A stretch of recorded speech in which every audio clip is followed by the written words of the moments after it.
بواری گەشت و گوزار لە هەرێمی کوردستان ئەتوانم بڵێم بوونی نەماوە لەبەر ئەوە لە سا 75مان ئێمە لە هەرێمی کوردستان لە سلێمانی کرێچیە ئەم کرێچیە لە وتێلەکانە لە متێلەکانە لە ڕێستۆراتە بەرزەکانە لە سیوەرەقەوە دەست پێ ئەکات تا ئەگاتە 100 وەرەقە و زیاتر کە کرێ ئەبێ مانگانە بیدا ئەم هەموو وتێلانەمان هەیە لە شاری سلێمانی لە یەگەسێرەوە تا پێنجەستێرە لە ئەلفوبای ملی کە 380 وتێلمان هەیە دەوری 6 مۆتێلمان هەیە ئەمانە هەمووی ئالی ئەسادا ئەتوانم بڵێم هیچ جوڵەیەکی گەشتیاری و هیچ جموجۆڵێکی تیانەماوە لێرەوە داوا لە حکومەت ئەەکەین وەکو داواکاری کۆمەڵە داوا لە حکومەت دەکەین ئەگەر مەسنجە و پەیامە ئەیدا بە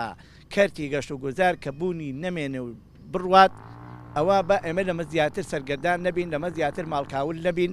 لەمە زیاتر بە ئێمە هەچی کە کرێچیە با مڵکەکەی تەسلیمی خاوەن مڵکە کات و بڕوانە ماڵ و دانیشێ ئێمە لە ژێر بێ لەوەیش کە ئیشمان نەماوە لە ژێر ڕسوماتێکی زۆر وەکو کارەبا وەکو زەمان وەکو باجەکان ینی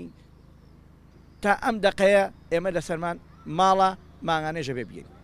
جاواتە بەم حاڵەوە ئەتوانین بڵین کەرتی گەشت و گوزارەوانەی لەم بوارە ئیژەکەن پێدەچێت تووشی داڕمانێکی گەورە بێ و دەیان و سەدان کەس لە خاوەن پرۆژەکانی لەم شێوەیە ئیفلاس بکەن نەک پێچێ هەر ئێستا ینی توش بووی نێمە ینی من شوێنم هەیە ئێستا بواری گەشت و گوزاری ینی سەرمایەدارمان هەیە ئەگەر بواری گەشت و گوزار هەلی بۆ بڕەخسێ ئەتوانێت هەموو پارەکانی بخاتە بازاڕەوە ینی ئێمە ئێستا مەترسیکی ئەویشمان لێبار بۆ ئەگەرێکە پارێکی لابێ نیکە لەبەرەوە هیچ ئەمەلێکی بە بواری گەشت و گوزار نەماوە